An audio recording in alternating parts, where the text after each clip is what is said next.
Welcome to the VIP MasterClass Series. I'm Josh Wright, and today's episode contains a practice session of the fourth Paganini Etude by Franz Liszt. This is a new initiative that I'm doing as part of the VIP MasterClass Series. Just a quick background on the VIP MasterClass Series. I run two paid courses outside of my YouTube videos, and I'll also post samples of those paid courses here on YouTube. One of them is called Pro Practice. You see those pretty much every 2 weeks, covering very famous pieces in the piano repertoire. The VIP Masterclass series, I don't post very much of here on YouTube. It's basically just answering in video format a question submitted by a member of the VIP Masterclass series group each week, and we dive deep. So this past week for putty, I did a video of actually critiquing a video of his. We don't get that many of those types of requests very often, but he sent me in a video and he said, will you look at the coda of the third Chopin scherzo and give me tips on how I can loosen up and how I can be more expressive and how to improve this. So that was kind of a fun way of helping him, is to do a video critique of his playing. A lot of members will just write in saying, can you cover bars 100 to 140 of this Beethoven sonata and give me general tips and so forth. But I wanted to add even more value to the group, so I will be posting a weekly practice session to that group, and I'll also post samples of each of these weekly practice sessions here on YouTube, just like I do samples for Pro Practice. So today we are looking at the fourth Paganini Etude by Franz Liszt. I recently finished learning 1, 2, 4, and 5. I've played 3 and 6 for many years, but I wanted to finish out the set for a program that I'm doing in December. So let's just get started. Whenever I'm playing a piece that has very finicky repetition, so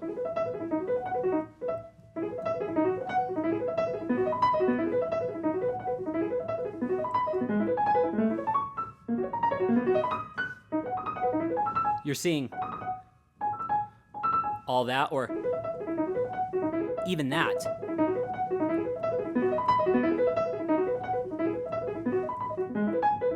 Okay, I like to always start out by, sometimes I'll even lower the bench all the way, and I will just feel a lot of depth.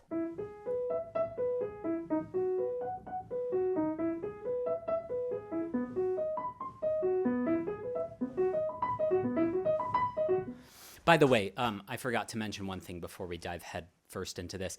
I wanted to make these practice sessions guided. A lot of concert pianists do post their practice sessions here on YouTube, but a lot of times you don't know what they're thinking or why they're doing certain things. So I wanted to have these be a little bit different, showing you why I'm doing the things that I'm doing in these. So let's start again.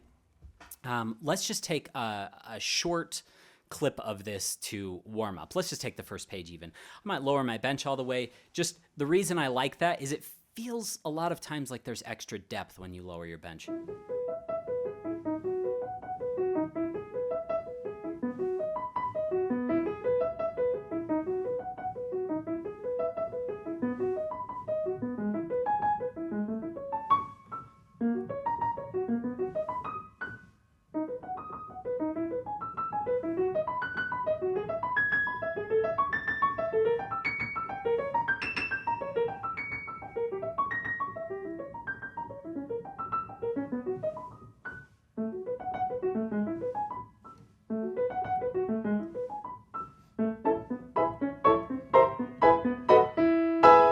Okay, go back to a normal bench position. Okay, so that's just kind of getting the fingers warmed up a little bit, feeling the depth of the key bed. You'd be so surprised if you're practicing on different pianos. Like I have an office up at the university. My daughter has a little upright piano, and I'll play little lullabies for her before bed. Sometimes I'll play this for her. Over the last few weeks, I learned this about a month ago, and I've mostly been working on other pieces, getting those memorized, but I'll practice this a few times a week, and different actions, different heaviness of different actions will feel differently. And so I always kind of like to recalibrate that. Now, I will sometimes just come in cold and try.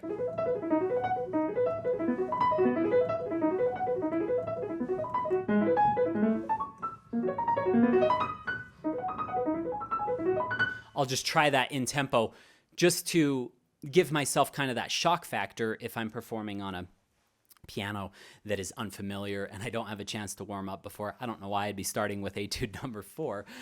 But anyway, it is what it is.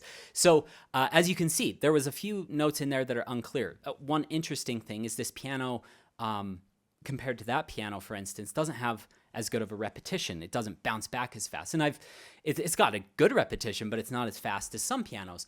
And so I like to overtrain. So what I'm going to think about this time is I'm going to really grab that pinky, and I might even put just a slight wrist bounce.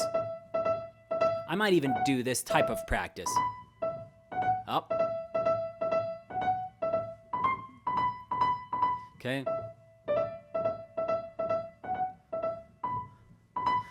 See, you can see that repetition isn't quite as snappy as some pianos.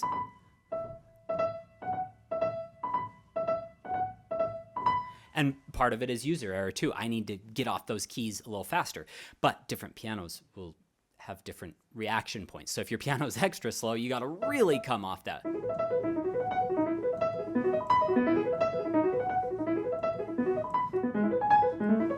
Okay, I liked that. The only thing I missed was coming back down. So I might try that. Okay, now that I'm kind of getting calibrated, I want to hit some spots that have been bothering me in the piece. Okay, so I'm going to go on to the next page, and there's this part that goes to B major.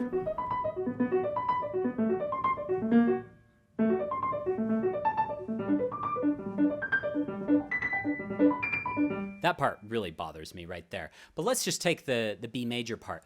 This one actually feels pretty good in the right hand. And what I'm thinking of as I play those, I'm thinking of that slight wrist bounce, and I'm swiping back with my fingers, but I'm kind of rocking forward a little with the arm. Kind of that opposite of like the fingers going back that way and the arm going forward gives you a little bit of these opposition forces that help to rebound quicker for whatever reason. Whereas if I just hold my hand still, a lot of times you won't get that repetition fast enough. So, and you'll just get a stagnant note like that.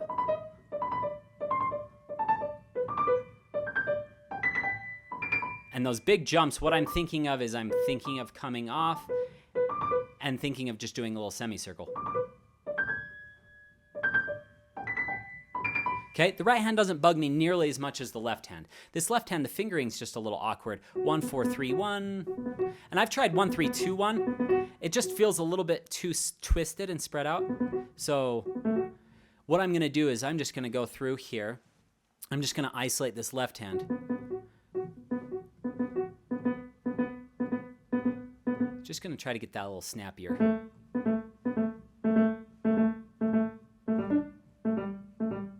Okay, so I'm just playing these. Okay, and then I'm gonna put it, let's just put the last 3 notes. Okay, and so forth. And then let's put the first 3 notes. That one's even more awkward. So I'm also gonna bring my arm out just slightly so I have that force to go back in for that one. So bring the arm out and then go back in. Kind of that bigger motion really helps. I'm going to give a lot of time. And so forth. Okay, so now let's try them.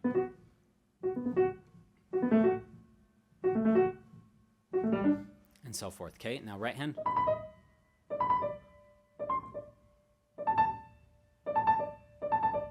Okay, and we'll stop there. And then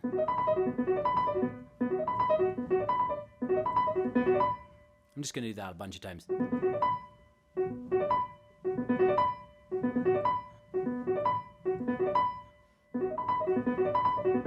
Okay. Pretty good.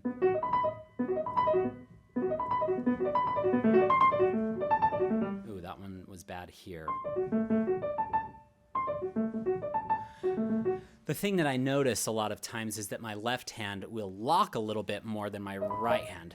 I'm right-handed. My right hand's been trained a lot more over the years with really virtuosic material. I think every pianist's hand mostly has, unless you focused on left-handed repertoire or etudes that really target the left hand.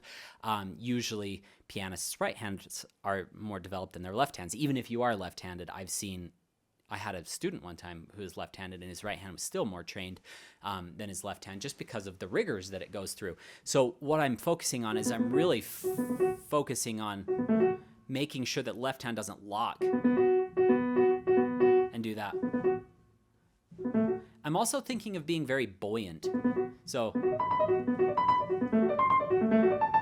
okay, now that was pretty good execution, but the shaping totally sucked. So,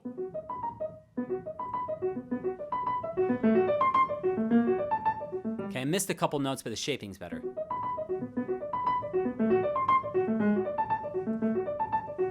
Hit that a couple times. Okay. One thing I'm not a huge fan of, and it drives me absolutely nuts to watch other pianists practice, is they'll miss a note and then they'll like play it 5 million times. They'll go. It is so annoying, first of all. And second of all, I don't really think that helps, just grinding it in. I think you got to put it back into context.